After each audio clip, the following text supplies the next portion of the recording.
Raindrops keep falling on my head. And just like the guy who's feeling Samsung framleiðir vatnseld snjalltæki fyrir þig og þína sem þola íslenskt veðurfar. Kynntu þér málið á samsungmobile.is.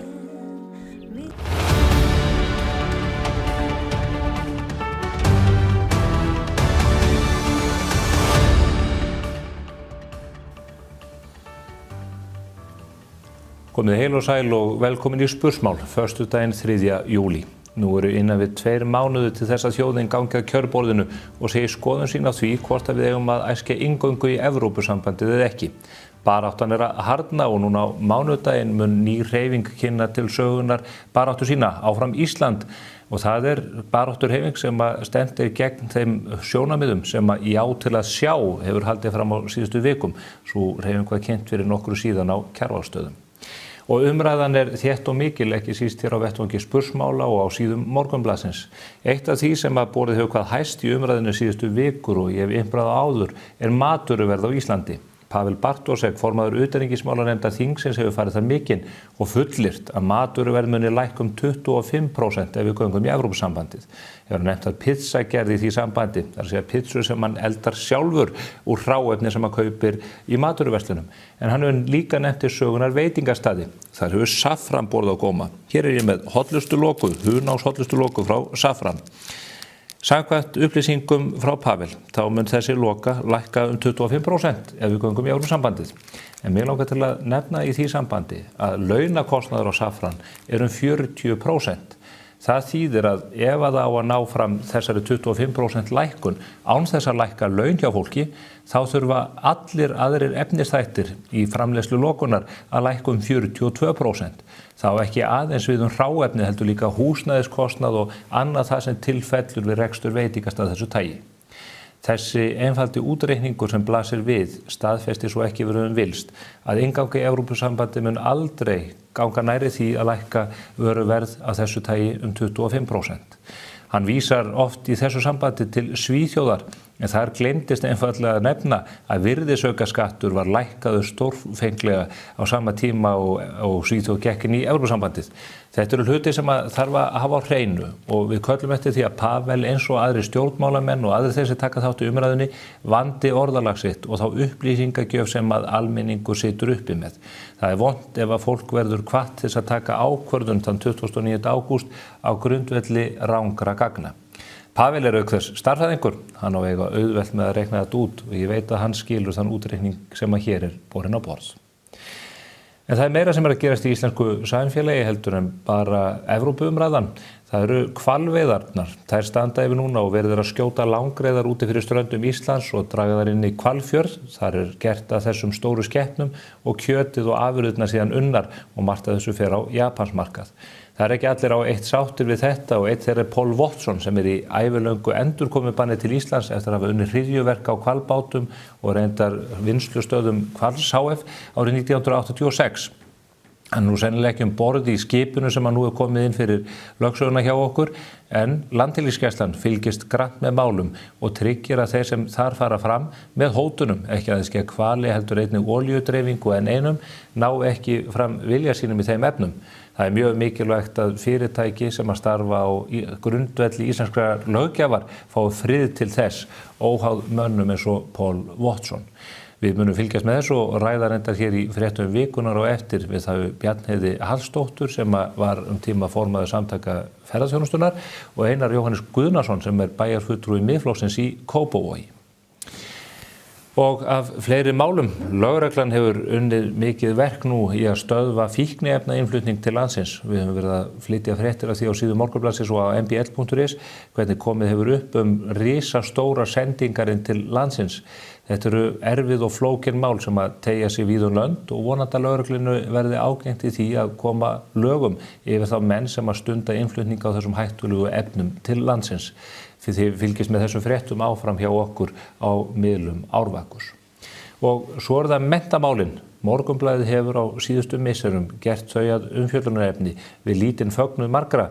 Meðal annars hefur kennaraforystan talið að Morgunblaðið gangi langt í þeirri umfjöllun. Nú hins vegar að koma betur og betur í ljós að það sem Morgunblaðið hefur varpað ljósi á og Inga Sæland, ráðherra málaflokksins, hefur reynda tekið upp á sína arma einnig, að einkunnagjöf í skólakerfinu í skötulíki. Nemendur vita í raun og veru ekkert hvað þeir standa, en það engin samræmd mæling til á því hvar þeir standa á hverjum tíma. Þá hefur við einnig flutt fréttir af því hvernig foreldrar og jafnvel nemendur sjálfur geta haft áhrif á einkunnagjöfina.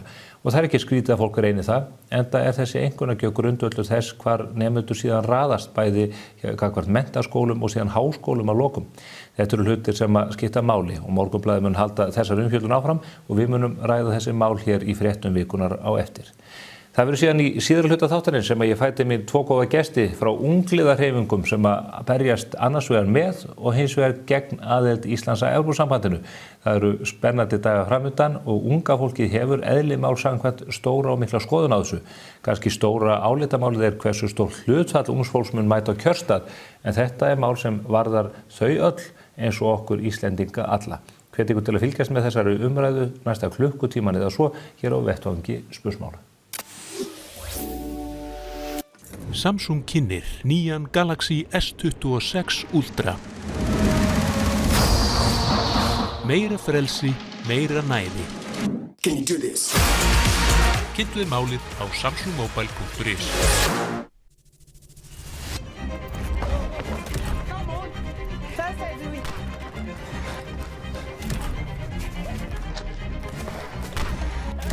Landsins mesta úrval af Hoka hlaupaskóm. Sportís, Skeifunni 11. Mannvirki, byggingar og hallir. Hvað sem þú vilt byggja, þá framleiðum við byggingarefni framtíðarinnar. Limtré Vírnet. Skaðabætur, miskabætur, sárabætur, sjúkrabætur, slísabætur, uslabætur, þjáningabætur. Bótaréttur.is 520 51 00. Komið sæl að nýju. Það ekki mjög langt síðan að við gengum til kosninga á sveitarstjórnarstiginu og þar kenndi ýmissa grasa í niðurstöðum. Hingað eru komnir 2 bæjarfulltrúar úr 2 nokkuð ólíkum sveitarfélögum, þó að landfræðilega skilji ekki svo ýkja mikið að. Það þau Bjarnheiður Hallsdóttir sem framkvæmdastjóri Kötlu DMI sem ferðaþjónustufyrirtæki en hún situr í bæjarstjórn á Akranesi fyrir hönd Sjálfstæðisflokksins. Svo það Einar Jóhannes Guðnason sem situr í bæjarstjórn Kópavogs fyrir miðflokkin. Velkomin bæði 2. Takk fyrir. Fara hér yfir fréttir vikunar með bæjarfulltrúum.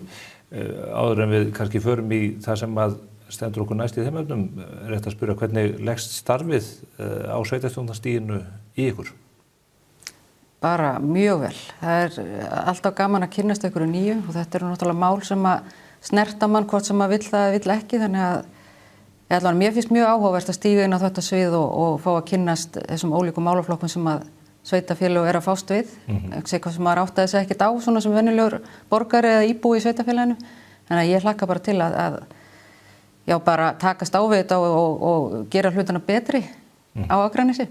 Eru bæjarmálin þetta eins og borgarísæki, það sem að almenningur sé 10% og svo þetta allt? Algjörlega þannig. Þannig að manni kemur svona óvart þegar maður kemur inn í þennan heim hvað raunin sveitarfélög að fást við og hvar kostnaðurinn lendir kannski fyrst og fremst og hvað þetta allt dýrt, þessi sameiginlegu verkefni sem við erum að reka. Já. Og hvað raunin lítið eftir til þess að sinna svona einhverjum hugðarefnum og einhverju sem manni finnst kannski skemmtilegt og fallegt og langar að gera sko. Já. Þannig að þetta mikill lærdómur og ég hlakka mikið til að fá að lifa og hrærast í þessu næstu 4 árin. Og þú ert í þeirra aðstöðu að vera í meirihluta á Akranesi. Þú hins vegar varst í framboði í sveitarfélagi þar sem að bæjarstjórinn nær hreinu meirihluta, myndar enda meirihluta með framsóknarmönnum eins og fyrir kosningar þegar að framsóknarflokkin þurfti til. Hvernig að vera í minnihluta í svona sveitarfélagi þar sem að bæjarbúar hafa svona einstrengislega skoðanir? Já, það bara, hingað til hefur bara samstarfið verið mjög gott sko og bara eiginlega þvert á alveg flokkana. Auðvitað erum við með mismunandi áherslumál en maður finnur samt að svona hugmyndir sem maður að koma með fram og leggur til alveg samþykktar og það ekki eins og þó við séum með hreinan meirihluta eins og við sýndum með því að mynda þetta með framsókna, auðvitað eru tilbúin í samstarf og maður finnur það auðvitað bara líka að við erum að koma frá ákveðnum vinkli frá miðflokknum og þar erum við sjónarmið sem þau bara taka undir og þannig að það hefur bara verið, það hefur verið mjög skemmtileg byrjun og svona öðruvísi að koma hann inn þar sem við erum í treitt meira hluti og maður hugsa með sér hversu mikil áhrif ég að fara að hafa en hingað til og virðist allan að vera að maður geti haft ágætisáhrif. Þannig að þau leggja við hlustir og það ekki öllu skóplað út svona eins og í þinginu gagnvart minnihlutanum? Nei, nefnilega ekki. Maður mitt upplifur sko, meiri sá fundum þá svona bara hingað til, við höfum ekki með marga bæjarstjórnarfundi, það voru bara 2 og þeim seinni samþykktu að fara í sumarfrí og þannig að bæjarráð fer svolítið með völdin núna. En bara maður finnur bara svona í samtölunum að þau eru vilju til þess að reyna að finna lendingar sem allir eru ánægðir með. Af því að endanum á deginn við erum náttúrulega sveitarstjórnarmálin svolítið öðruvísi. Af því við erum öll sammála um það að við viljum búa í góðu sveitarfélagi og þetta snertur okkur öll bara beint og persónulega. Þannig að já, maður finnur svona samstarfsviljinn bara mjög góður. Og þú talar með sama hætti til minnihlutans vantarlega? Algjörlega, þetta er, eins og ég segi, við viljum öll gera það besta fyrir bæjarfélagið og sveitarfélagið, Kópavog eða Akranes og það er óbúslega lítill svona áherslu munur finnst mér eftir flokkslínum. Vissulega eitthvað örlítið í sumum málum en svona heilt yfir bara mjög ríkur samstarfsvilji finnst mér. Akranes hefur aðeins blandast inn í fréttir vikunar á landsmálasviðinu út af þessum átökum sem varða starfsemi Hvals HF. Þetta er fyrirtæki sem að snertir Akranes með öðrum hætti heldur flest önnur sveitarfélög. Það eru menn hérna inn í íslenskri lögsögu sem að eru með hótanir gagnvart ekki bara einu fyrirtæki, heldur líka með olíufyrirtæki. Hvernig svona horfa þessar fréttir við þér? Já, þetta hvalveiðimál eru náttúrulega búið að vera mál sem ég vil líka að segja hefur klofið þjóðina, svona svipað Evrópusambandsumræða núna. En þetta teater sem er í gangi núna er náttúrulega alveg yfirgengilegt sko. Og þetta með Paul Watson, ég held að sé ekki nokkur maður saman hvort hann er á móti hvalveiðum eða fylgjandi þeim sem hefur eitthvað áhuga á þessu sko. Að hann sé hér að djöflast í fyrirtækjum, hvort sem það er Hvalur HF eða olíufélögin. En þessar hvalveiðar eru vissulega hafa verið mikilvægar á Akranesi eða fyrir Akranes sem sveitafélag. Bæði þá hefur fólk sótt þarna störf og svo eru afleidd starfsemi sem er mikilvæg fyrir fyrirtæki á Akranesi. Þannig að Akurnesingar hafa náttúrulega stutt mjög dyggilega við þessa starfsemi hingað til og ég bara skil það mjög vel. En núna er þessu væntanlega ljúka skilsmanni að það er bara banna hvalveiðar bara eftir, ég man nú ekki alveg hvenær það var ekki Hanna Katrín búin að búa það að þessu ljúki núna næstu, hvort það er bara næsta ári eða þar næsta, ég bara manna það ekki hreinlega, þannig að vonandi getum við bara hætt þessu rifrildi í eitt skipti fyrir öll. Þetta hefur verið einmitt inn í þinni atvinnugrein mjög viðkvæmt mál. Já. Er það bara alkunna að þetta stuðið fólk með þeim hætti að það kom ekki til Íslands vegna þess að við erum að stunda þessa veiðar? Sko, heimildum ber ekki alveg saman það. En sagan hefur sýnt okkur, svona í þessi skipti það sem hefur verið farið í hart gegn hvalveiðum, stór samtök út í heimi eins og Greenpeace og svoleiðis, þá hefur það haft áhrif og ekki bara á ferðaþjónustuna, heldur líka bara á smásölustarfsemi til dæmis með fisk út í Evrópu og Bandaríkjunum. Þannig að þessi samtök geta alveg gert okkur skrávefu ef þeim sýnist svo. Og það er það sem þau ætla sér auðvitað? Það er auðvitað það sem þau ætla sér og það er tilgangurinn að stöðva þetta náttúrulega. En svo er spurningin sko, hver er þjóðhagsleg hagkvæmni hvalveiðanna? Af hverju erum við að þessu? Í sem dæmi má nefna það sko, ef við stillum ferðaþjónustuna og hvalveiðunum upp sem andstæðum pólum, sem ég er svo sem ekki 100% vissum að sé endilega tilfellið, ekki hjá öllum ferðamönnum. Það eru náttúrulega sumir sem eru algjörlega trillast út af þessu sko. En þá er sem sagt ein hvalvertíð, hún er svona svipuð og einn góður dagur í júlí á Íslandi, svipuð velta. Í ferðaþjónustu? Einn góður dagur í ferðaþjónustu á Íslandi, ein hvalveiðivertíð. Þannig að þetta er svona... Það er mikið stærðamunur þar á milli. Já, þannig að ef við tökum allar tilfinningar út fyrir sviga, allt atvinnufrelsi og svona þjóðerni stolt og tilfinningar og allt þetta, þá er þetta nokkuð svona, finnst mér svona hreina línur sko. Einar, hvernig horfir þetta við Kópavogsbúum? Hvalveiðarnar? Já, við erum nú ekki mikið gangið þar sko, en þetta náttúrulega mál hefur bara verið stórfurðulegt. Þetta kom einhverju menn og hann var nú reynd að koma inn í ritdeilur við oddvitann okkar í Mosfellsbæ sem að mér fyndi allt bara sé einhverja yfirlýsingu frá Paul Watson gegn bæjarfulltrúa Miðflokksins í Mosó. Gegn Sveini? Já, gegn Sveini Óskari. Þannig að það var svona, mér finnst það kom hann óvart og það er ekki að fylgjast vel með á Facebooku sem aðeir. En Já, ég veit ekki, mér finnst þetta mjög skrítið líka fyrir að þetta verður svo tilfinningalegt fyrir mörgum, en þá velti líka bara fyrir mér þegar maður fyrir að tala eins og túrismann. Ég meina, hvað næst? Greenpeace var kannski að tala um það að við sem að virkja of mikið, eða við þurfum nú að slaka eins á þessum virkjunum, eða við erum að nota mikið af bensínbílum og maður þurfum líka svolítið að hugsa út í, sko, bara við þurfum að horfa inn á við og bara hvað hagkvæmt fyrir okkur. Mér fannst mjög merkilegt, ég fór fyrir 2 sumrum, fórum við norður, kíktum til dæmis á Hvalasafnið á Húsavík og þetta hvalveiðar eru mjög mikið í sögu Íslendinga og við höfum notað hvali mjög mikið, bara til dæmis var mjög merkilegt að ég held að það hafi verið fita, hafi verið notið í kerti og eitthvað svona og það er bara mjög merkilegt safn. En ég upplifi allavega að svona, það verður alltaf allt brjálað í smá stund en á endanum á deginum þá þetta bara atvinna, þetta atvinnuskapandi, atvinnufrelsi, þetta er bara hluti af sögun okkar og ég allavega svona upplifa, já, þetta er svona eins og með margt annað og það er alltaf eitthvað sem bara kemur inn, Paul Watson kemur inn og allt verður allir brjálaðir. En mér fannst það verða smá sameiningatákn í þessu að þetta var svolítið svona Ísland á móti einhverjum aktivista frá útlöndum sem alltaf kom að sökkva skipi. Hann kom hér 1986 og sökkti skipum þvílíku tjóni og olli líka skemmdum í Hafnarfirði. En að við sem búin að stunda hvalveiðar lengi, ég held að við höfum ekki byrjað sjálf fyrir eitthvað 1950, sko, voru þetta ekki bara norðmenn sem voru að veiða hérna fram að því? Það voru mikið og sóttu þetta lýsið í búrhvalinn sem var notað til lýsingar í evrópskum stórborgum. Já, akkurat. Mjög merkileg bók eftir Smára Geirsson, Stórhvela veiðar við Íslandsstrendur. Mögnuð heimild þetta allt saman. Eitt af því sem maður velti fyrir sér þegar að svona bandít kemur inn í lögsöguna, landhelgisgæslan okkar, hún er ekki mjög burðug, við erum með 1 skip, það er algjörlega fast í því verkefni einhvern veginn að hafa gætur á þessu fólki til þess að þeir valdi ekki tjóni á mönnum og öðrum verðmætum. Hvað það kom upp önnur vanda ef þetta skip þyrfti að fara og bjarga öðru fólki í lífsháska eða ef það eru alvarlegir atburður á landi þar sem að þarf að koma til aðstoðar með þessi skip? Þetta kannski vekur okkar upp til umhugsunar það hversu veikburða við erum, hvað þetta varðar. Já, 1 skemmtiferaskip sem myndi lendi í vandræðum til dæmis. Já, það er alveg rétt. Við erum náttúrulega að kalla til aðstoð annars staðar frá líklega. Já. Og líka bara, ég meina maður sér það nú áttu að vera að halda hérna hátíð í Vestmannum, landhelgisgæslan 100 ára, hætta við það því að það þarf að nota skipið. En maður hefur heyrt af öðrum að það er svo mikið bilaður búnaður og í rauninni þegar maður tala við það sem er í landhelgisgæslunni að þetta hefur verið fjársvelt rosalega lengi og maður eiginlega skilur ekki aftur, nú komum þeir sterkir inn til dæmis í þorskastríðunum að þetta sé ekki stofnun sem við erum að setja aðeins meira fút í. Það er alltaf verið að tala um það að séu breyttir tímar í alþjóðamálum að við þurfum að fara að hugsa varnir og þá er það allt í einu rök fyrir Evrópusambandinu. Ég held að eftir miklu frekar að við þurfum að horfa á það, hver er okkar búnaður? Hvað erum við með til þess að vera okkur?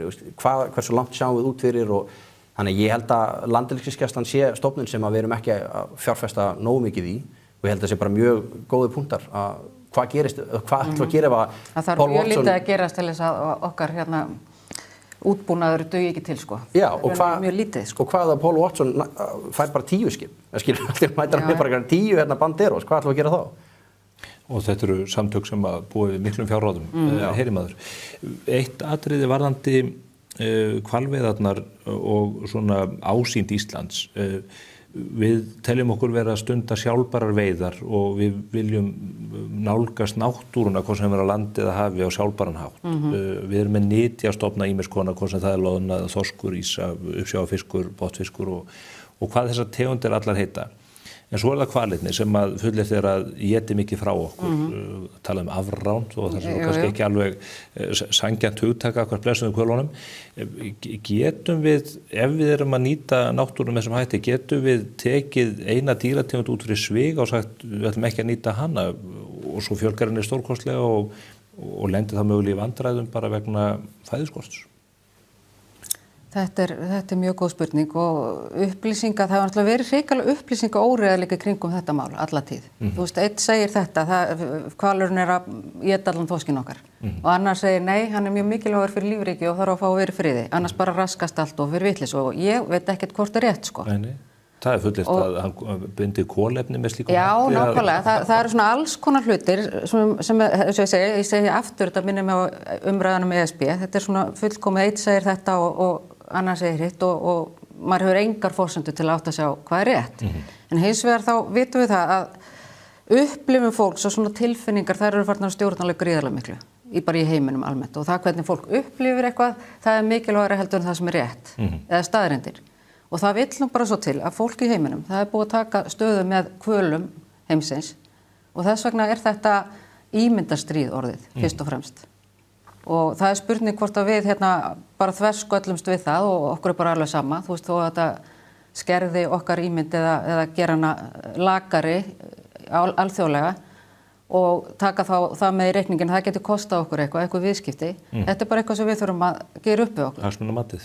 Algjörlega. Já. Alveg burt sér frá öllu öðru, þú veist, þá er þetta bara svona. Já. Persónulega mun ég sakna kjötsins að þessum skepnum, mér finnst það gott. Já, ég er alveg uppið kvalkjöt, sko. Já, þetta Á Tanganum í Vestmannaeyjum, þar sem ég var á orkumóti, þar er boðið upp á dýrindis hrefnusteg sem að fólk svolgrar í sig alveg. Já. Og þetta er vítamínríkt og allt það. Já. Það er vonandi að þetta blessist allt og að menn geta allavega lokið vertíðinni hvað sem að verður síðan með framhaldið. Já. Aðeins nærtækari mál heldur en hinnar miklu vitsmunaverur hafana. Við erum með miklar vitsmunaverur inn í skólakerfinu sem eru börnin okkar. Morgunblaðið hefur haldið uppi mikil umfjöllun stöðu menntakerfisins á síðustu misserum. Við mikla gleði í kennara forystunar og annara. Eitt af því sem að veldur miklum ágreiningi og átökum eru þessi einkunnakerfi, einkunnagjöfin, hvernig við metum í raun og veru stöðunemenda í kerfinu. Það sem við höfum verið að segja frá hér á síðustu dögum og vikum varpar ljós á það að þetta er algjörlega það er engin leið að bera saman skóla eða jafnvel nemendur innan sömu skólan. Hvernig horfa þessi mál við ykkur? Þetta varðar auðvitað sveitarfélögin. Já, algjörlega, sko. Já, þetta er náttúrulega sláandi niðurstöður, en það koma samt ekkert á óvart. Mér finnst þetta vera svona eitt af þessum málum að vita allir sem eru með börn í skólum að hversu mismunandi einkunnagjöf hefur verið. Og það er ákveðin einkunnaverðbólga. Þetta er meðal annars ástæðan fyrir því að Verslunarskólinn tók upp inntökupróf. Þau sáu bara að A hérna er ekki að sama á A hérna. Og hér er skóli þar sem enginn er með A. Og þetta hefur verið svona lengi. Mér lendi í persónulega að ég komst ekki inn í ég og nokkur vinir mér ætluðum að fara sóttum í Kvennó á sínum tíma þegar það var svona hverfisskólakerfi og hann á enginn okkur inn þráttur að vera yfir meðaltalinu sem komst inn vegna þess að í Valhúsaskóla og Hagaskóla sem einmitt í þessari skýrslu eru með hæstu einkunn voru svo margir nemendur sem útskrifast með 10 í meðaleinkunn. Það var ekki 1-2, þeir voru svo margir við komumst ekki svona að sem vorum utan hverfisins að þau tóku það svona lægri einkunn sem þessar kvótanemendur. Þannig að þetta hefur lengi verið svona en hún Inga Sæland má eiga það. Þetta er slagur sem ég held að fólk hafa bara ekki nefnt í. Maður sé bara viðburðin sem hún er að verða fyrir núna. Aðalega hjá kennarafórustunni. Já, og ég upplif bara talandi að vera að stilla fólki á móti hverjum öðrum. Að mér finnst alltaf þessar þetta verður svo mikið foreldrar á móti kennurum. Og þetta snýst auðvitað ekkert það. Það er enginn að segja að þessi kennarar séu bara allir eitthvað endalega í ruglinu. Það er ekki samræmdur mælikvarði og þetta er eitthvað sem við þurfum að fara að skoða. Hvernig getum við lagað þetta? Og eins og segið, það er náttúrulega bara sláandi að til dæmis, ég held að í þessari könnun hafi nemendur í Valhúsaskóla hafi 67%, 70% verið með B+ eða A, sem er bara rugl mikið. Já, við höfum þetta líka bara varpa ljós á það að foreldrar tóku sig bara saman og settu bara þrýsting á stjórnendur að gefa hærri einkunnir. Þetta væri bara lífsnauðsynlegt fyrir börnin til þess að komast í góða skóla og annað. Þannig að það er augljóst að maður geta haft áhrif á þetta, maður skilur sjónum við foreldrarna sem að vilja hafa barnana sinna og sem greiðast að leið upp í gegnum skólakerfið. En það bitnar þá öðrum og leið gerir lítið úr eða kemur í veg fyrir að við getum með einhverjum hlutlægum hætti metið að hvernig skólakerfið er að standa sig. Hvað geta sveitarfélögin gert í þessu? Er þið ekki stöðu til þess að spyrna við fótum og segja nú ætlum við að láta mæla þetta á samræmdan hátt eða við köllum eftir því frá yfirvöldum? Jú, ég meni það, nú á ég ekki lengur barn í grunnskóla en ég man mjög vel eftir því síðustu ári. Ég botnaði ekkert í hvað þessar einkunni þýddu þannig að ég skil ekki alveg hvar mótstaðan er við þetta og af hverju það er svo mikil mótstaða við að taka upp samræmt mat. Ég bara skilji það ekki. Og þetta er vissulega á forræði sveitarfélagana, grunnskólarnir, þannig að vissulega getum við gert eitthvað en þetta þarf náttúrulega líka að gerast í samvinnu við skólakerfið og auðvitað væri langt best ef þetta kæmi bara yrði eins allstaðar í öllum grunnskólum á landinu. Ég held að við hljótum að verða að kalla eftir því að það verði eitthvað svona samræmt stefna. Það er voðalega erfitt að fara að gera þetta svona í þessu sveitarfélagi og einhvern veginn allt öðru sig í því næsta. Þannig ég held að Já, ég held að sé bara ákall það, þetta svona svipa á með símabannið, að þetta sé svona bara einhver ein lína sem að allir fara þá eftir. Það voru samræmt próf sem mörg okkar tókum á síðan tíma, þau voru ekki yfir gagnrýni hafin, en síðan kom upp einhverjir tækninhögrar og þá segja menn, þú ætla bara að hætta með þetta þó það verður ekkert annað sem tæki við. Já, það var bara hvers konar stjórnun það að haga þessu þannig. En meira þess að símabanni þeir verið ekki svona verið óumdeilt hjá kennarastéttinni sem að vera eiginlega bara skilur ekki að því að það bara, ég held að við vitum öll, við erum sjálf hérna fullorðna fólki erfitt með skjáina og við höfum svolítið verið að tala meira sem móti þessari skjá hérna spjaldtöluvæðingu sem hefur verið í Kópavogi, það eru krakkar komin í spjaldtölu bara frá fyrsta bekk, bara að læra þar og ég held að þarna mitt kemur svolítið ábyrgðin hjá sveitarfélögum. Kópavogsbær byrjar að leggja fram einhvers konar samræmd próf. Hann hefur samt ekki gengið jafn langt og hann svona eiginlega bara sér að brjóst að gera. Maður hittir nú einhverja svona skólastjórnendur svona í kosningabaráttunni og það virtist vera að bærinn var mjög spenntur að byrja þetta en svo var bara svo mikil andstaða frá skólastjórnendum að við virðist bara hafa bakkað, bara við nennum ekki að taka hennar slag. Ég strax byrjar að tala fyrir þessu í bæjarstjórn og leggja fram tillögur. Ég að fara að vera enn harðari í að fá upplýsingar varðandi spjaldtöluvæðingu og þetta. En þetta eitthvað sem við auðvitað getum gert og sveitarfélögin geta verið, ef við gátum verið fremst í því að gefa öllum börnum spjaldtölur, þá hljóta geta verið fremst í því að leggja fyrir samanlagt próf. Þessi spjaldtöluvæðing, margir hafa einmitt verið að setja spurningamerki við þetta bara út af allir skjánótkunni. Nú veit ég Bjarnur að þú lest mikið og hérna er það ekki einmitt það sem við hefum að leggja áherslu á, að börnin sitji með bóki. Læsu bækur frekar. Það svona gerst í Noregi og Danmörku. Já, ég held líka að við séum aðeins komin á okkur punkt núna þar sem við erum eitthvað aðeins að snúast í þessu. Ég svona upplifi það í kringum mig og líka þetta með símana sko. Að ég held að endi með þessu að við bönnum síma í grunnskólum. Þetta ég hef aldrei skilið. Af hverju þurfa börn að vera með síma inn í kennslustundum? Það er alveg óskilinlegt. Ég bara skilði það ekki. Svo ég vísi nú aftur í orkumótið sem að ég sótti í Vestmannum. Þar var símabann og það var alveg stórkostlegt að fylgjast með liðunum. Hvað krakkarnir voru duglegir að fara og leika sér og eiga í tjáskiptum. Þegar maður áttar sig, ég fullir það að ef að símar hefði verið leiðir þarna, þá hefði allavega einhver hluti hópsins horfið inn í eigin heim og eitthvað annað. Það stóð kannski meira upp á okkur foreldrarna sem að við fórum í símanna á milli leikja og sumir jafnvel í símanum á meðan leikjum stóð. Þannig að það er ýmislegt í þessu. Að því að, Bjarni, þú ert úr ferðaþjónustunni eins og komið fram. Í gær var rætt við Kristófer Óliversson sem er einn af umsvifaminnstu hótelrekendum á Íslandi. Þar virðast menn ekki spenntir fyrir hugmyndinum Evrópusambandsaðild og upptöku evrunar. Maður hefði einhvern veginn haldið að ferðaþjónustan sem á í þessum stöðugu viðskiptum væri einhuga það að það væri rétta leiðin upp á að draga úr viðskiptakostnað og öðru slíku að ganga þarna inn. Já, sko ferðaþjónustan er ekki á einu máli þetta frekar en annað, en ég skil alveg hvað Kristófer að fara sko. Nú er hann náttúrulega eins og segir einn umsvifamesti hótelrekandi á landinu. Center Hotelskeðjan, já.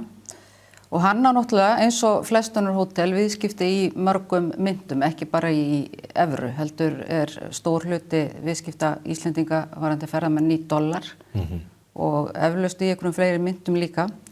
Þannig að bara út frá evru sjónarmiðinu þá er það engin rök fyrir okkur að vilja ganga í Evrópusambandið. Það eina sem við viljum, það er bara stöðugt rekstrarumhverfi. Það er eiginlega það sem við viljum fá og þá þurfum við ekki að hafa áhyggjur af myntinni. Og þá ert að vísa í bara efnahagslegan stöðuleika á Íslandi. Já. Þannig að þessar gengisveiflur séu ekki alltaf að gera okkur lífið leitt sko. Já. Því það er náttúrulega ein mesta áhættan í rekstri ferðaþjónustu fyrirtækja, það eru gengisveiflunar. Telur þú að Ísland geti átt eða rekið öfluga ferðaþjónustu án þess að vera innan Evrópusambandsins? Já, það held ég. Ég held að ég sé ekki hvað ætti að breytast til batnaðar fyrir ferðaþjónustu sérstaklega sko. Nei. Bara alls ekki. Miklu frekar þannig að það kæmu á okkur meiri og þyngri reglubyrðar heldur en nú þegar.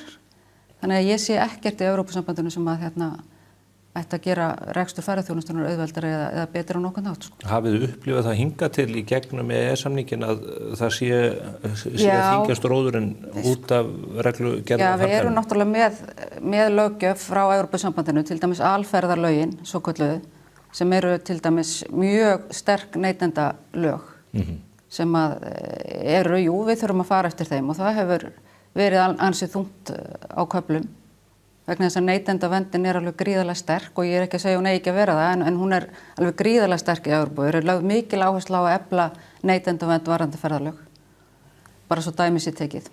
Menn þá gengið langt því að maður hefði haldið að hugtekið neytendavernd hljómar eins og falleg músík í eyrum flestra. Það hljómar fallega, já. Það er gengið langt, of langt á sumum sviðum að mínum mati, já. Við fengum tíðindi af því líka núna í vikunni að nú er komið fram ný hreyfing áfram Ísland, einhverjir sem að berst gegn þessari aðildarumsókn, einhverjir vildi halda fram að þetta væri til með alls klofning á þeim vettvangi. Við munum nú sjá meira af þessu í komandi viku, fundur sem að þar hefur verið boðaður á mánudaginn. Hvernig sýnast ykkur svona þessi umræða að vera að fara inn í sumarið? Er stjórnvöldum að takast að senda fólk í útilegu á þess að ræða Evrópumálið? Sko, ef ég má byrja, sko, mér finnst bara vanta öll skilaboð frá stjórnvöldum. Það eru bara aðrir búin að taka að sér þessu umræðu, annars vegar þeir sem eru á móti og hins vegar þeir sem eru með. En mér finnst algjörlega vanta, já, ég veit í rauninni ekkert hvað stjórnvöld eru að hugsa nákvæmlega og myndi gjarnan vilja fá svona kosti og galla svona katalóg frá þeim yfir Evrópusambandið, frá þeim sem eru að sækjast eftir þessari vegferð. En þau hafa lýst í yfir það ekki að þau ætli bara að upplýsa okkur það í gegnum aðildar viðræðurnar sjálfar? Já, mér finnst það bara óásættanlegt. Þannig að ég fagna því mjög að það sé að vera til formuleg hreyfing nei-sinna og ég veit ekki hvernig þetta er hinum megin, hvort það eru margar eða hvort það er einn sterk, ég bara hef ekki alveg fylgst nógu vel með því. Já, til að sjá, já. Sá hópur sem að kannski er þá hinum megin á... Það getur verið, já. Það er svona Evrópuhreyfingin líka. Já, en ég held að sé mjög gott að þetta sé svona samræmt í sterkan vettvang, frekar en að vera svona tvístra út allt. Hvernig horfir þetta við þér?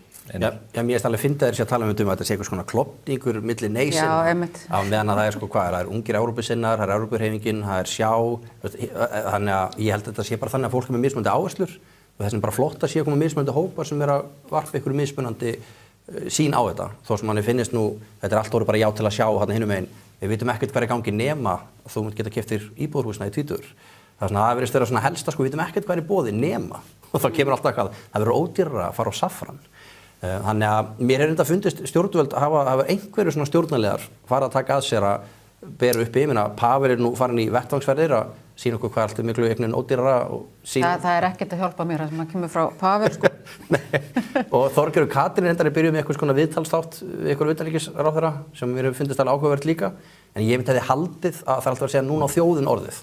Og mér finnst eiginlega þau ættu bara að virða það sjálf það sem þau eru að segja sjálf, að þjóðin eigi orðið, fyrir að þau séu, að þau náttúrulega eru öll á launum frá skakkgreiðendum, já, fara að berja sér á brjóst, sko, þessi lýðræðisveisla, að þau eru samt að reyna að ýta við, en kjósa samt það sem við viljum.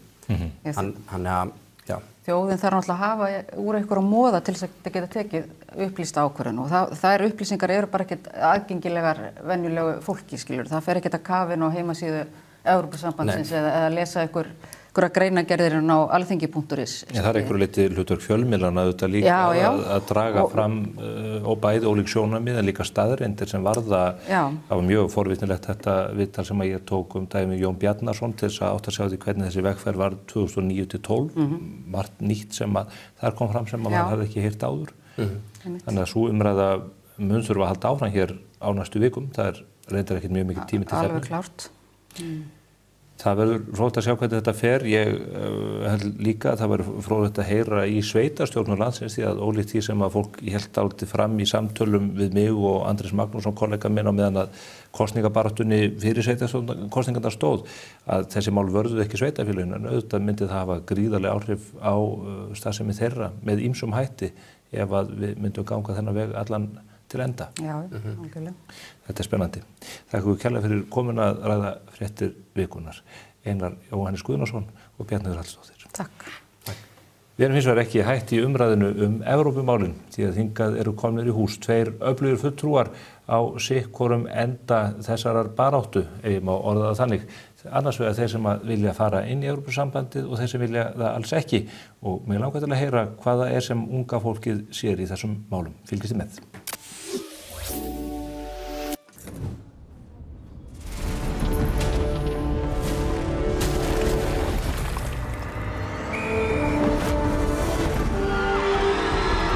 Hvern langar þig að hitta í dag? Pennin Eymundsson. Vantar þig bílavaraluti? Á Poulsen.is finnur þú bílavaralutuna út frá bílnúmeri. Velur viðeigandi varaluti og pantar. Við sendum all land. Poulsen.is. Lexus RX. Komdu og reynslagtu RX 450h Plus Plug-in Hybrid. Þín býður óviðjafnaleg upplifun. Lexus Kauptúni. Komið sæla nýju. Við þakkum Bjarnheiði og Einari Jóhannesi fyrir þeirra góða spjall hér fréttir vikunar. Nú ætlum við hins vegar að ræða Evrópumálin í meiri þaula og hingað eru komnir tveir ungir menn, fulltrúar ungs fólks sem að blanda sér í þessa baráttu. Það er Júlíus Viggo Ólafsson sem er formaður Sambandsúkra sjálfstæðismanna og í stjórn nýrra samtaka sem að berjast gegn aðild Íslands að Evrópusambandinu og svo er það Óðinn Freyr Baldursson sem er formaður ungra sem að styðja Evrópusambandsaðild. Maður fari yfir það okkur ungt fólk ætti að styðja inngöngu og okkur það ætti að gera það ekki. Sælir. Góðan daginn. Sæl. Kannski til þess að teikna upp mynd, Júlíus, það eru margir sem kannast við þig auðvitað úr starfi Sjálfstæðisflokksins og þú ert í þessum þverpólitísku samtökum sem hafa verið stofnuð, en Óðinn, það er kannski minna sérst að þér á þessum vettvangi. Getur þú kannski sagt mér úr hvaða átt þú kemur? Já, ég er elst upp í Mosfellsbænum, alveg upp þar bara síðan ég fæddist. Vinn við kvikmyndagerð og er að reka amerískt fótboltafélag niðri í Mosó. Þannig það er svona, kemur nokkur mismunandi áttum. Kemur fjölskyldu sem er svona frekar ópólitísk, ólíkt honum. Þannig ég hef ekki fengið mikið af þessu þangað til núna seinustu kannski 1,5 árið. Já, en svo eru þessi samtök stofnuð. Ja, þetta er nú búið að vera til í frekar langa tíma. Og þú tekur þá við sem formaður fyrir á þessu ári? Já. Og kemurðu kaldur þessu eða hefur verið inn í þessu starfi? Ég hef verið sko í starfi bara hjá Viðreisn núna senasta árið, ekkert mikið samt, en tek við þessu bara frekar blár og hef gaman að þessu sko. Þú stekkur beint í djúpulaugina því að þetta er nú engin smá barátta sem er í uppsiglingu. Nei, ég var svo sem í sko sveitarstjórnarkosningu núna fyrra árinu, var kosningarstjóri hjá Viðreisn í Mosó og var í framboði þar, frekar neðar á lista, en þannig ég er með einhverja smá reynslu fyrir þetta, en ég stekk bara ofan í djúpa endan og læri á meðan ég er að gera. Og komist í meirihluta í Mosfellsbæ? Já, ég gerði það, með Sjálfstæðisflokknum. Það er góður árangur, já, menn geta brúað bilið milli manna með ólíkum hætti. Júlíus, þú kemur að stofnun þessara þverpólitísku samtaka sem voru stofnuð eða ekki 17. júní, táknrænum degi. Hvernig kemur það til og hverjir eru þetta sem að standa þar að baki? Gegn ESB aðild er stofnað að ungliðahreyfingu 5 stjórnmálaflokka. Það eru við, ungi sjálfstæðismenn, líka ungi framsóknarmenn, ungi miðflokksmenn, ungir vinstri grænir og ungi sósíalistar.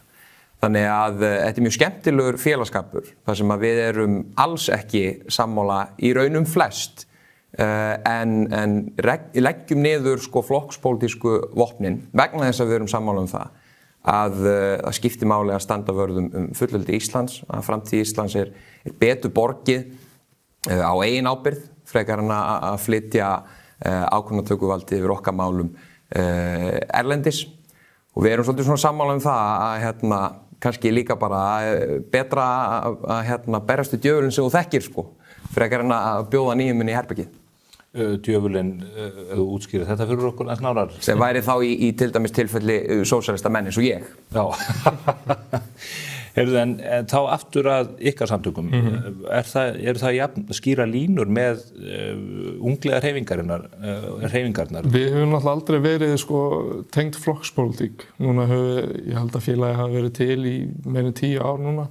Það hafa alltaf verið fólk úr alls konar með sem þetta áttu, við erum með fólk í félaginu sem að kjósa sósíalista og síðan erum með, þú veist það er ekki leita langt til að finna vinstri græna og síðan eru viðreisnarmenn auðvitað og samfélkingafólk. Þannig að þetta er frekar fjölbreytt flóra fólks þarna inni sko. Þannig að uppreist sem eru unglega samtök viðreisnar eða ungi jafnar, þeirra eiga ekki beina aðkoma að þessu? Nei. Við erum náttúrulega í, tengslu við það bara út í að við þekkjum það vel en Þetta ekki sko flokkspólitík og hefur aldrei verið. Þá spyr ég, hvað það sem að rekur þig til þess að taka þennan slag? Af hverju telur þú að Íslandi sé betur borgið innan Evrópusambandsins en utan? Sko ég náttúrulega, við komum allir úr mismunandi áttum og höfum mismunandi ástæður fyrir þessu, en mér finnst bara, ég persónulega, ég held að þú sért að vísa í mig, ég vil bara sjá efnahagslegu rökin og þá sérstaklega upptöku evrunar. Mér langar bara að sjá meiri stöðuleika og aukin viðskipti, frjálsari markað. Þetta eru svona sterkustu rökin fyrir mig. Síðan annað fólk sem að vill þessi sameiginlegu gildi og persónuvernd og allt það, en fyrir mig persónulega snýst þetta númer 1, 2 og 3 efnahagslegu rökin. Efnahagslegu viðskiptarök. Já. Þú nefnir fullveldið, en ef við tökum samtalið efnahagslegu rökin, áður en við kannski beinum svo sjónum að fullveldisrökun. Þið horfið á sama Evrópusambandið, en þið komist að gjörólíkri niðurstöðu, ekki rétt? Já, ég meina í raun og veru og ég nálgast þetta náttúrulega bara sem ungur maður og sem formaður ungra sjálfstæðismanna þá tala ég að miklu leyti fyrir hagsmunum ungs fólks út frá okkar sjónarmiðum og sem ungur maður ef ég lít á jafnaldra mína í Evrópusambandinu þá sé ég ekki að þeir séu betur staddir en við. Það er ekkert sem bendir til þess að það sé auðveldara fyrir ungt fólk að eignast húsnæði í Evrópusambandinu. Atvinnuleysi er hærra í Evrópusambandinu, sérstaklega ungmenna atvinnuleysi, margfalt hærra. Þannig að þegar við erum að tala hérna efnahagslegu rökin, að vera að tala það að hér muni allt batna og matvöruverð muni lækka og vexti muni lækka og þú munt hægt að þurfa að slá garðinn heima hjá þér og hvað nú er. Að hvernig heldur það vatni að ef þú gefur þér það, sem er náttúrulega ekki gefið, að þú getur innflutt vaxtastigið og verðbólguna hvað er, að þú munir ekki heldur líka flytja inn atvinnuleysið eða stöðnunina í hagvexti með að við hvernig hagvextur hefur verið á Íslandi. Og ef við erum bara sem ungt fólk að líta til framtíðar, að þá held ég að þetta sé ekki ákjósanlegt. En svo eru þetta önnur rök sem er náttúrulega líka bara það að vera sjálfstæð þjóð sem fær að taka eigin ákvarðanir, ráða sínum málum yfir sínum auðlindum. Að það er líka oft að miklu leyti verðmætara en mögulega eitthvað tímabundin ávinningur í efnahagsmálum. Þar ferðu aftur inn á fullveldisrökin, en mér langar til að spyrja þig út í það af hverju eru þið sannfærð að atvinnuleysi muni aukast hér við inngöngu í Evrópusambandið? Ég held að það haldist í hendur bara við efnahagslega umhverfið í Evrópusambandinu og það er svona reglugerða fargan sem virðist fylgja því. En ég held að sé líka í þessari umræðu að það er verið hérna að segja að alls konar hluti munu gerast ef við göngum inn eða ef ekki og Pavel Bartošek og Konráð Guðjónsson að takast á það hvort að matvöruverð muni lækka eða ekki. Og það er verið að fleygja fram einmitt staðhæfingum það að lausnin í húsnæðismálum hjá okkur eða hvað nú er, að hún felist í því að ganga þarna inn. Og ég er ekkert sannfærður það að það gerist, en mér finnst líka að við eigum þá, ef við ætlum að tala það hvernig hlutinir eru í Evrópusambandinu og bera það saman við Ísland, að þá eigum við að bera saman alla hlutina. Ekki bara velja það sem okkur finnst betra þar en hér og ekki ræðum það sem er verra þar en hér. Óðinn, Evrópusambandið og atvinnuleysið, menn að horfa á tölur ískíkilega tölur í Finnlandi og Spáni og víðar, þar sem ungt fólk virðist eiga uppdráttar. Er það afleiðing af því hvernig Evrópusambandið er byggt upp eða hvernig myndu þið skýra það eða róa fólk gagnvart óttanum við það að kannski 25% ungs fólks myndu ganga atvinnulaus eins og haldið þið fram? Já, nú tala mjög mikið af fólki eins og við séum að segja að þetta sé einhver töfralausn við öllum okkar vandamál. Það er bara ekki satt og það er ekki heiðarlegt það væri ekki heiðarlegt frá okkar hlið að koma inn og segja í samræði, heyrðu, þetta er töfralausn sem mun laga allt strax. Við erum ekki að segja að þetta, muni gera eitthvað leið og við förum inn. Það sem við erum að segja er að þetta er ákveðin leið til þess að komast á einhvern áfangastað. Þetta er eins og að byggja upp veg sem að mun koma okkur á ákveðin áfangastað mun fyrr og á mun auðveldari hátt. ef við komum inn á þennan punktum atvinnuleysi og þá sérstaklega ungs fólks. Ég sé enga forsendur fyrir því, alveg eins og þau segja að við flytjum ekki bara inn vaxtastigið. Það gerist með tímanum. Ég sé engin rök fyrir því að við erum að fara að flytja inn atvinnuleysi heldur með einfaldri inngöngu í Evrópusambandið. Við erum nú þegar að taka upp stóran hluta af reglugerð Evrópusambandsins nú þegar. Hvað að fara að breyta gjörbreytast þegar við göngum inn í Evrópusambandið og tökum þessar nokkur reglugerðir inn í aukalega sem að fara að taka út allir þessi störf frá unga fólkinu. Ef eitthvað þarf að fara að fá fleiri fyrirtæki inn til landsins, skapa meiri samkeppni sem gæti þá aukið atvinnu tækifæri fyrir ungt fólk. Þó kannski að koma inn á þetta vegna þess að það búið að fleygja fram hérna fullyrðingum að Ísland sé nú þegar búið að taka upp bróðurpartinn af regluverki Evrópusambandsins, sem bara ekki rétt. Við erum búin að innleiða bróðurpartinn því sem tengist EES-samningnum, sem tengist innri markaðnum, en þá hefur stundum, ég held að þú hafi nú sagt hjá Tóta í einni pælingu að 70% Evrópureglugerðum sem ekki rétt. Það varðandi markaðinn. Ef þú lítur á allar gerðir í heilsinni, þá var það árið 2016 var það í kringum 13%, það örugglega farið að nálgast í kringum 20% í heildina. Þannig að það hellingur sem snertir aðra hluti sem eru utan sem sagt EES-samningsins, eins og til dæmis landbúnaður, sjávarútvegur, tollamála, hvað sem við erum bara ekki búin að innleiða og við þurfum ekki að innleiða eins og stendur. En svo náttúrulega það varðandi atvinnuleysi. Má ég aðeins koma inn í það punkt? Ég fæ að klára hérna, ég leyfi þér að klára, ég ætla að fá að klára hérna með atvinnuleysi. Að það auðvitað þannig að ef við missum okkar peningastefnulega sjálfstæði til þess að bregðast við aðstæðum sem lítil eyjaþjóð sem ekki á meginlandinu og í öðrum aðstæðum, að þá tökum við út hagsveiflur á annan máta en með því að hafa stjórn á okkar peningamálum. Sem að til dæmis gæti gerst á þann hátt að við tökum út í atvinnuleysi, sem við höfum ekki gert sögulega séð á Íslandi. En þetta væri verkfæri sem við myndum missa og því má við búast að ef að það verða hér einhverjar hagsveiflur eða breytingar eða aðstæður eru öðruvísi á Íslandi en á meginlandinu, að við getum búist við því að það tekið út í atvinnuleysi frekar en á annan máta. Já, ég ætla að koma aðeins inn ég ætla að reyna að fara inn í báða punkta ef ég man eftir seinni punktinum þegar ég er búinn. Ef við skoðum, núna að vitna í skýrslu sem var gerð á utanríkisráðuneytinu 2019. Hver var aftur utanríkisráðherra á þeim tíma? Já, það var Guðlaugur Þór. Akkurat. Skoðum aðeins aðferðafræðina sem var notuð við það að gera þessa skýrslu. Þegar það var verið að gera þetta, þá var tekið saman alla þær reglugerðir sem voru komin til Íslands á þeim tíma frá 1994, frá þegar við tókum inn EES-samninginn. Bara heildartöluna miðað við heildarreglugerð og síðan var þessu deilt saman, þannig að það sem við tókum inn miðað við heildarreglugerð Evrópusambandsins. Þannig að reglugerðir sem að gætu kannski verið risastórar eins og GDPR eða eitthvað þannig voru bara höfðu í raun og veru sama gildi og aðra reglugerðir sem að voru kannski bara breyting á stafsetningu í einhver annar reglugerð. Þetta náttúrulega bara fráleitt aðferðafræði þegar það verið að reikna út prósentulega séð hvaða lög við erum að taka inn versus hvað við erum ekki að taka. Ef við skoðum til dæmis rannsóknir sem hafa verið gerðar í Noregi sem sambarlegt við okkur, þar hafa allar rannsóknirnar verið bara út í miklu stærri. Þar hefur verið komið upp með prósentuna það bil 70% eða jafnvel hærra.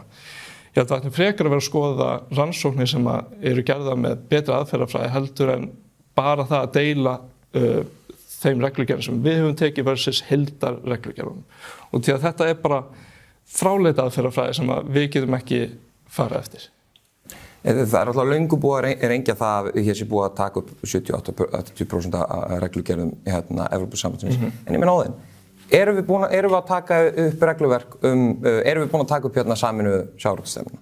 Erum við búin að taka upp sameinuðu landbúnaðarstefnu? Nei. Erum við með sömu tollastefnu? Nei. Það liggur það liggur augum uppi að við erum ekki búin að taka upp allt það sem við þyrftum að gera ef við myndum ganga inn. En þetta partur af þessum prósentum sem við höfum ekki tekið upp og núna 29. ágúst erum við akkurat að kjósa það að fara í samningaviðræður það sem við erum að semja akkurat þessar reglugerðir. Við getum öll verið sammála það að þegar við förum í þessar samningaviðræður þá þurfum við að setja virkilega sterkar kröfur eða stranga kröfur það sem við viljum sjá. Sérstæða Íslands bara svo að menning okkar og efnahagur mikið byggt upp sérstaklega á sjávarútvegi. Ef við fáum ekki góðan samning út úr því, eða varðandi sjávarútveginn og landbúnaðinn og suma aðra hluti, þá munum við segja nei. Þessar kosningar núna í ágúst snúast það að fara í samningaviðræður. Ef við fáum ekki nógu góðan samning, þá segjum við nei í seinni kosningum. Þetta svo einfalt. Ja, við höfum náttúrulega ekki fengið staðfestingu því frá ráðamönnum að það verði gerða kröfur varanlegar undanþágur varðandi utanríkismálanefnd, þar sem að sumra af þínum mönnum sitja til dæmis, búin að setja út samningamarkmið. Þar getur við séð hvað við viljum fá út úr þessu. Segið mér eitt. Það truflar mig talsvert núna þegar það styttist í atkvæðagreiðsluna að menn skuli enn geta deilt það í raun og það himinn og haf sem skilur fylkingarnar að þegar spurningin uppi það hversu mikið af regluverki Evrópusambandsins hefur verið innleitt.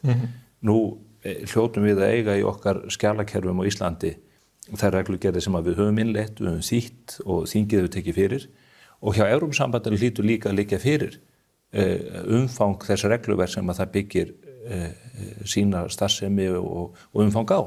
Það bara kalla lagasafn eða reglugerðasafn eða hvað það Af hverju ekki fyrir löngu búið að leggja út í þá vinnu sem að getur alltaf verið svo ótrúlega flókin hjá utanríkisráðuneytinu eða þinginu að fá því skorið hversu mikið hefur innleitt. Eru þið alveg í rónni með það og ég beini því til eitthvað beggja að þetta skuli vera hlutir sem að ekki einu svona hægt að fá skýra mynd af áður en þjóðin á að fara og segja já eða nei. Þetta náttúrulega, það ef ég fæ að gagnrýna minn eigin flokk, það eiginlega fáránlegt að við séum komin með þessar tölur. Þetta ætti náttúrulega að vera komið fyrir löngu fyrir þessa atkvæðagreiðslu. Ég veit náttúrulega ekkert alveg hvernig ferlið en ég væri til þess að sjá þessar tölur og þá fara eftir réttri aðferðafræði hver sem hún Þetta ekki svo einfalt eins og bara reikna tölur lagagerða versus lagagerða ESB. Ég væri til þess að sjá þessar tölur. Núna samt ríkisstjórnin komin í sumarfrí. Ég vonandi koma þessar tölur. Við sjáum til. En það ekki eitthvað sem að maður hefði haldið að menn myndu leggja í þessa vinnu áður en að menn myndu ákveða að fara í atkvæðagreiðsluna? Ráðamenn hér heima segja einfallega já, það engin leið fyrir okkur að fá einu eða neina mynd af þessu fyrir við förum í aðildarviðræður. Þetta eru augljós dæmi hluti sem að ég myndi bara halda gervigreind geti leyst á tiltölulega skömmu tíma. Já, ég væri náttúrulega alveg til í að sjá þessa tölu, það voru lítið sem ég get gert í því. Já, ég ekki að kenna þér, ég bara velta fyrir mér hvaða stöðu þjóðin sett í. Af því að þetta eitt dæmi af mörgum, eitt af því sem að við höfum litla mynd af til dæmis hversu mikli nettógreiðendur yrðu Íslendingar inn í Evrópusambandið. Það eru til reikniformúlur þarum og maður hefði haldið að reiknimeistarar í utanríkisráðuneytinu ættu að geta komist að einhverri niðurstöðu það? Já, ég alveg sammála sko. Þetta eru bara útreikningar sem ættum að vera komið með. Þetta verður, myndi ég halda, klárlega eitthvað sem að kemur eftir þessa atkvæðagreiðslu.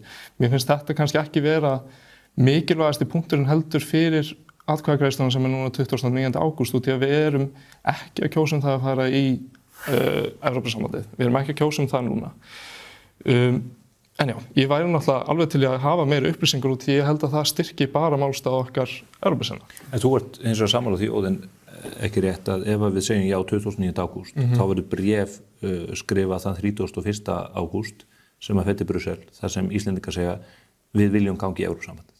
Við viljum skoða það gangi í Evrópusambandið. Við viljum byrja aftur samræður við Evrópusambandið hvaða samning við getum fengið. En þegar ég skoða umsóknina sem að formaður þíns ágæta flokks vill meina sig í gildi, þar ekki sagt við viljum skoða hvað kostur og gallar á þessu. Það segir einfaldlega í bréfinu sem fór til Brussel, við viljum ganga í Evrópusambandið? Viljið þið koma á og ganga þá leið og enda með okkur? Ég get náttúrulega skoða orðalagi endalaust sko, en ég held að segja sér alltaf sjálft að við förum í samningaviðræður fyrst, hvort sem að við segjum við viljum fara í Evrópusambandið eða við viljum skoða samning. Sko endaniðurstaðan alltaf svo að við erum að fara í samningaviðræður, síðan ákveðum við aftur. Við þurfum að breyta náttúrulega við þurfum að breyta, hjálpaðu mér stjórnarskráni og síðan förum við aftur í aðrar aðildarviðræður. Þannig við erum alltaf að fara í samningaviðræður sama hvert orðalagi verður og fólk fær alltaf annan séns til þess að ákveða sig með meiri upplýsingum. Hvert tjónið í því að fá þennan samning á borðið? Verður við ekki einfaldlega enn upplýstar en áður það hvað okkur býðst og hversu langt við getum gengið í að svínbeygja ráðamenn í Brussel? Einmitt, ég vildi einmitt fá að koma inn á þetta þó svo það hafi verið mjög góð umræða sem myndaðist og einmitt komst inn á góðan punkt sem bara hvað þetta að gerast á stuttum tíma, hvað þetta verðist vera óundirbúið og einmitt að koma inn á svona máli eins og það skiptir í raun og veru ekki máli að við séum með allt fyrir að liggja allt fyrir áður en við förum að kjósa aðildarviðræður. En ræðum einmitt aðeins þessa þjóðaratkvæðagreiðslu. Vegna þess að ég hef oft upplifað það að fólk sem vill fá já núna 29. ágúst að það gerir fólki eins og mér upp. Að við séum bara á móti því að fólk fá að vita. Að við séum á móti því að fólk fá að semja og að fá að vita hvað í boði. Við viljum halda því frá fólki. Og setja upp þá í mynd af þessu sem einmitt bara að við erum að fara að setjast niður með þeim og semja. Við erum að fara að senda einhverja sendinefnd út sem við bara komast að því hvað í boði. Og það mun ekkert kosta neitt verulega og svo getum við tekið afstöð til þess. Og auðvitað, ef að það væri málið, þá væri minn málstaður kannski aðeins haltari. Sko.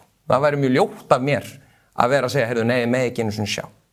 En það ekki það sem liggur fyrir. Við getum talað endalaust um kosti og ókosti Evrópusambandsins efnislega og það liggur auðvitað fyrir. Ég meina, ráðamenn Evrópusambandsins segja sjálfir, 95% ekki þetta að semja sko.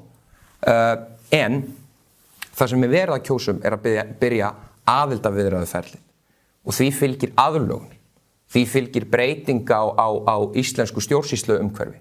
Það þýðir það að strax einmitt líka 31. ágúst að þá byrjuðu ferlið það sem að íslensk stjórnmál verða undirlögð í þetta fram að næstu þjóðaratkvæðagreiðslu. Það sem að starfsmenn í utanríkisráðuneytinu munu vera með allan fókus á þessu, við munum missa til dæmis hagsmunagæsluna annar staðar frá. Við munum þurfa að taka upp evrópsku stjórnsýslukerfi eins og til dæmis síðast að þá áður en var hætt þeim viðræðum þá lá fyrir að við þyrftum að kaupa, þetta bara eitt dæmi, tollgæslukerfi frá Evrópusambandinu fyrir 4 milljarða og síðan myndum við þurfa að ráða 100 manns í vinnu til þess að vinna við það tollgæslukerfi áður en við myndum síðan taka ákvörðun hvort við myndum ganga inn sko.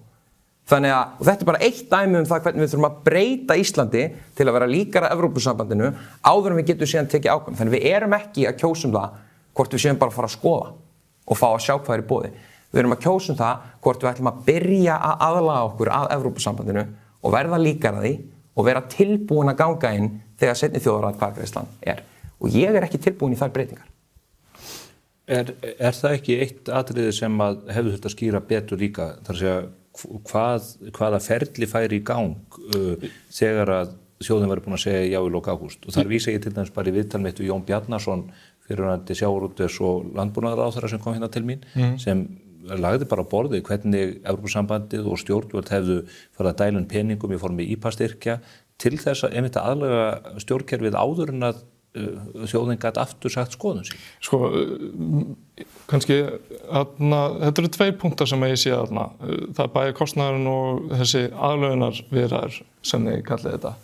Leið mér að spyrja ykkur, kannski vísa til eitthvað beggja. Hversu mörg lög fóru í gegn á milli 2009 til 2013 í seinni aðlögunarviðræðum, ef ég ætla að tala til ykkar, sem að voru nákvæmlega til þess að aðlaga okkar kerfi að því evrópska?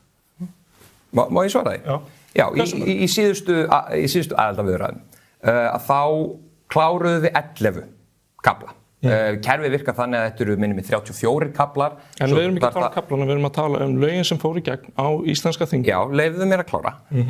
Sem að halda kaflarnir halda utan sérstaka málaflokka í lögunum og þú ert að opna þá, semja þá og loka þá með því að aðlaga íslenskt lagaumhverfi að þessum köflum.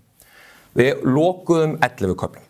Það voru þeir kaflar sem að koma að innri markaðnum, sem við vorum að mestu leyti búin að samræma okkur við. Við opnum 27 kafla í heildina, restina af þeim var ekki lokað, vegna þess að náðist ekki semjast þá og það var ekki einu sinni minni með opnað kaflana varðandi sjávarútveg og landbúnaðarmál, vegna þess að það lá fyrir að við myndum ekki ná okkar markmiðum og það svona hætti Jóhannustjórnin á sínum tíma þessum aðildarverðum og það til mjög góð skýrsla sem var byrjað að vinna einmitt í tíma Jóhannustjórnar og var síðan lögð fram endanlega 2014. Það sem bara farið yfir þetta og sagt minni mig á, nú man ég ekki nákvæmu blaðsíðutölin, en í henni stendur bara að lá fyrir að minni samningsvilji var en vonir voru fyrir þegar farið var í ferlið. Að ekki væri hægt að semja landbúnaðarmál, að ekki væri hægt að semja sjávarútvegsmál. Og þetta, við höfum gert þetta allt áður, sko. En svo ég fái þess að heyra ofan í þig, Óðinn, ertu þá að benda á það með þessari spurninguraun að það hafi lítið sem ekkert breyst í lagaumgjörð Íslands í þessu ferli? Já, það var náttúrulega samkomulag sem að Össur Skarphéðinsson kom á sem að var bara það að út af því að við erum nú þegar svo samtvinnuð lögum Evrópusambandsins að við myndum ekki þurfa að fara inn í aðlögun fyrir en við værum búin að kjósa hvort að vildum fara gegn með samningin eða ekki. Þess vegna voru engin lög sem fóru í gegn á milli 2009-13 sem voru ætluð til aðlögunar. Það bara þannig að við erum nú þegar svo samtvinnuð lagaumhverfi Evrópusambandsins út því að við erum nú þegar í EES og Schengen að við þurfum ekkert að aðlaga okkur fyrir en við erum búin í atkvæðagreiðslu. Þú svaraðir ekki spurninginu út af því að það var ekkert. Nei, ef við tölum Óðinn, þetta bara ekki rétt hjá þér. Með fullri virðingu, þetta bara ekki rétt hjá þér. Það voru við opnum, lokuðum 11 köflum, vorum búin að opna 27. Það skilur eftir 16 kafla sem við opnum, sem við lokuðum ekki, kafla sem fel í sér að breyta lögum og aðlaga. Lög sem við vorum nú þegar með. Nei. Óðinn, það eru fyrstu 11 kaflarnir eru lögin sem voru nú þegar með. Já. Þeir 16 sem voru opnaðir og ekki lokað eru lög sem við höfum eftir aðlaga. Restin af köflunum sem voru ekki einu sinni opnaðir, þá líka eftir aðlaga þau, varðandi sjávarútveg og landbúnað og hvað er. Þannig þetta bara rangt sem voru að segja að það var bara allt tilbúið. Það voru 11 kaflar sem eru það bil þriðjungur, en það voru hinir 23 sem var ekki búið að loka með því að aðlaga íslensk lög. Þannig þetta er bara rangt. Það var gert samkomulag að við myndum ekki þurfa að fara í neitt aðlögunarferli eins og er gert stundum út af því að við erum svo lík.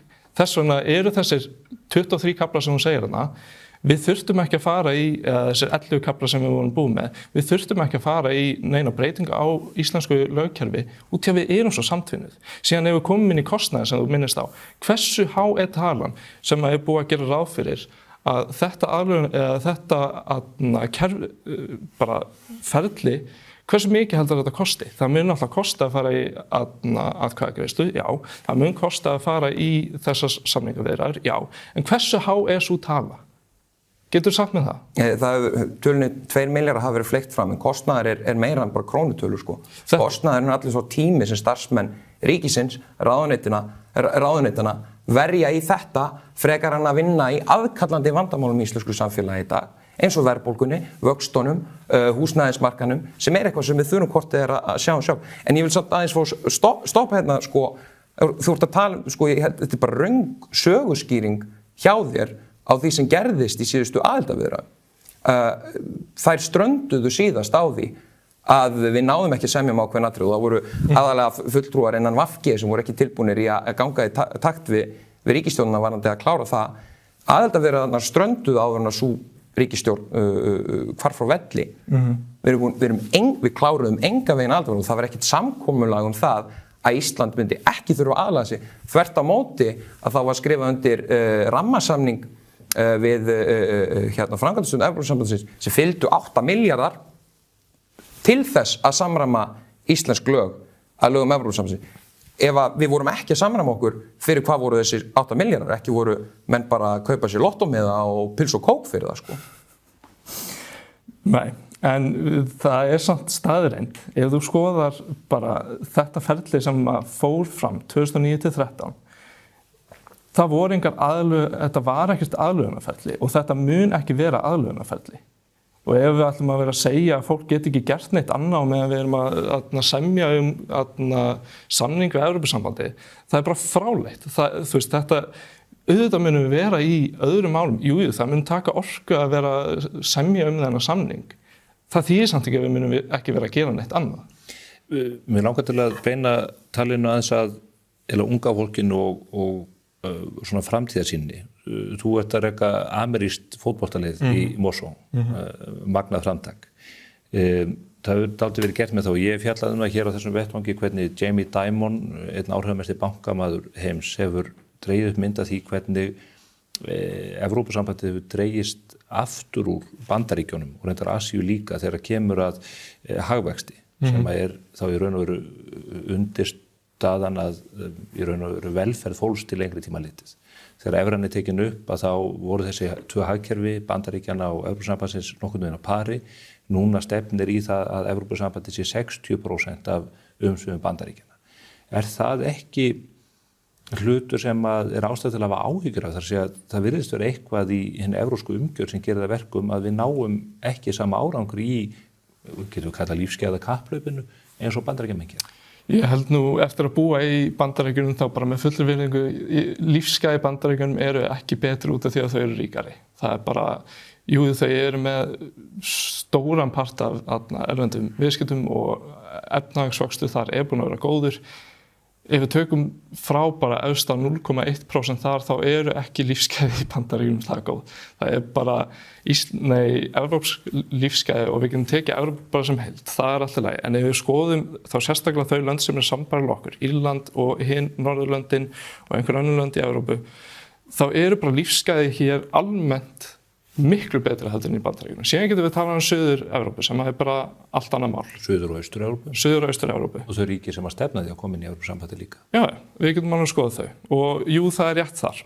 En ef við skoðum síðan Bandaríkjun sem heild, þá bara rosalega mikið af fólki sem lifir í fátækt. Það rosalega mikið af fólki sem bara á erfitt með að borga tryggingar, á erfitt með að borga húsnæði, á erfitt með að borga heilbrigðiskostnað, þú veist, þótt að hagvöxtur sé betri þá þýðir það ekki betri lífsgæði. Það veruleiki fólks í bæði Evrópu og Bandaríkjunum að það fátækt og misskipting, miklu meiri heldur en nokkuð tíma hér á Íslandi, þar sem við búum við í raun og veru ótrúlega lífsgæði og ótrúlega jöfnuðarleið og miklu öfluga þjóðarframleiðslu.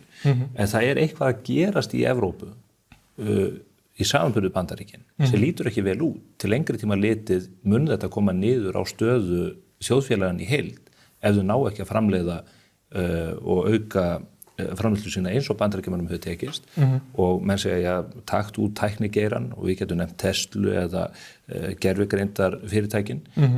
En þetta kapphlaup sem Evrópa að tapa. Já, það má alveg skoða það í heild sinni að Evrópa sé að tapa þessu kapphlaupi. En það sem skiptir raunverulega máli eru lífsgæði fólks og ef við skoðum bara, núna erum við svolítið að koma inn í Draghi-skýrsluna þar sem bent á bara ókosti Evrópusambandsins þegar kemur að samkeppnishæfni í heiminum.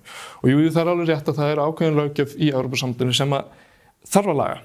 En það sem skiptir máli að þú veist, maður gerir ekkert betra ef maður veit ekki hvað rangt.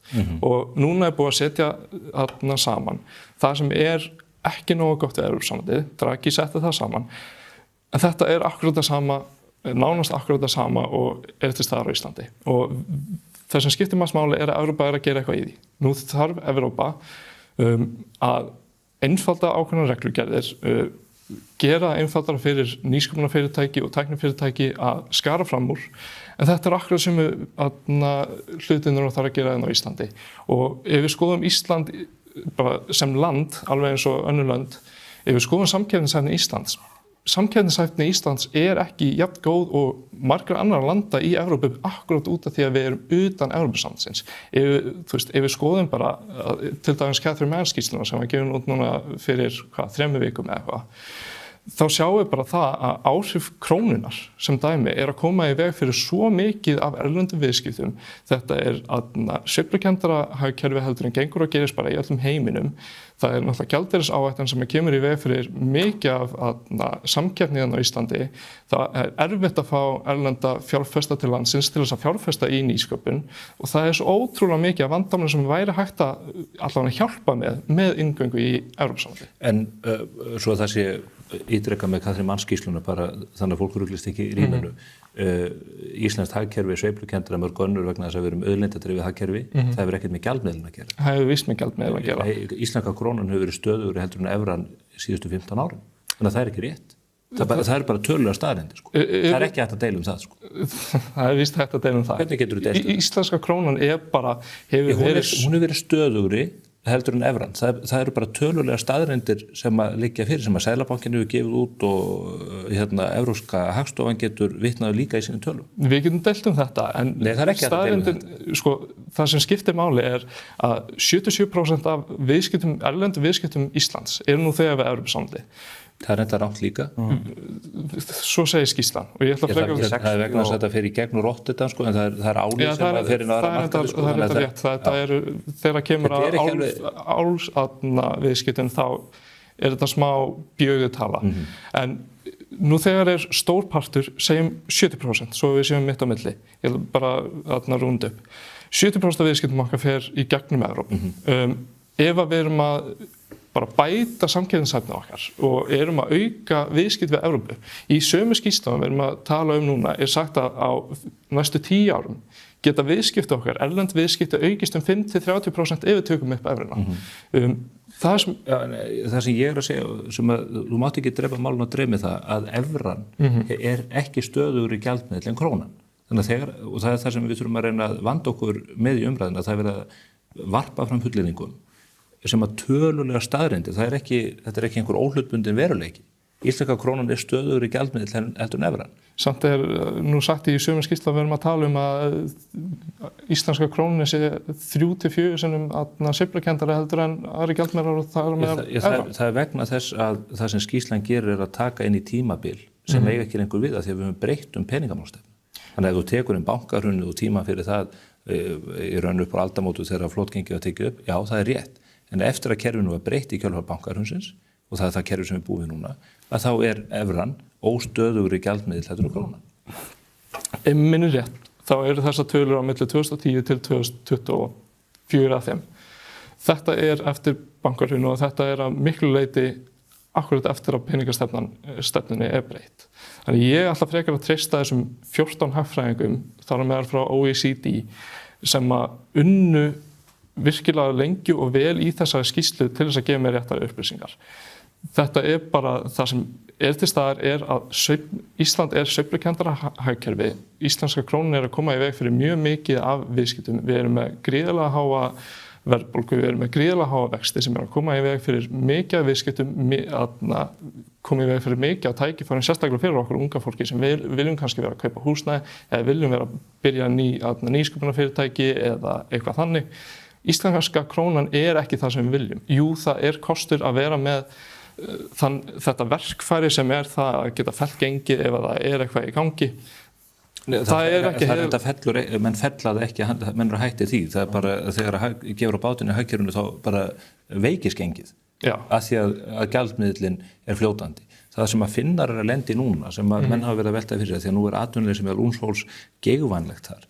Að það að gefa mjög á bátinn í hagkerfinu þar núna, hagkerfi sem var mjög kraftmikið meðal annars vegna tækninýjung og annars í þeim túr og það sem þeir sitja uppi með að þeir geta ekki tekið aðlögunina í gegnum gjaldmiðlinn, evran bara færist eftir öðrum lögmálum heldur en raunveruleikanum í Finnlandi og atvinnuleysi ungs fólks eykst. En það hlutur sem að menn virðast ekki hafa áhyggjur af. Það náttúrulega þannig að ef við erum að taka út verkfæri sem þá stýrivextir, núna erum við eiginlega að tala það. Ef við tökum út þetta gengi gjaldmiðilsins. Já, ef við erum að taka út þetta verkfæri frá Seðlabankanum, þá mun það væntanlega hafa áhrif annars staðar. Það bara staðreynd.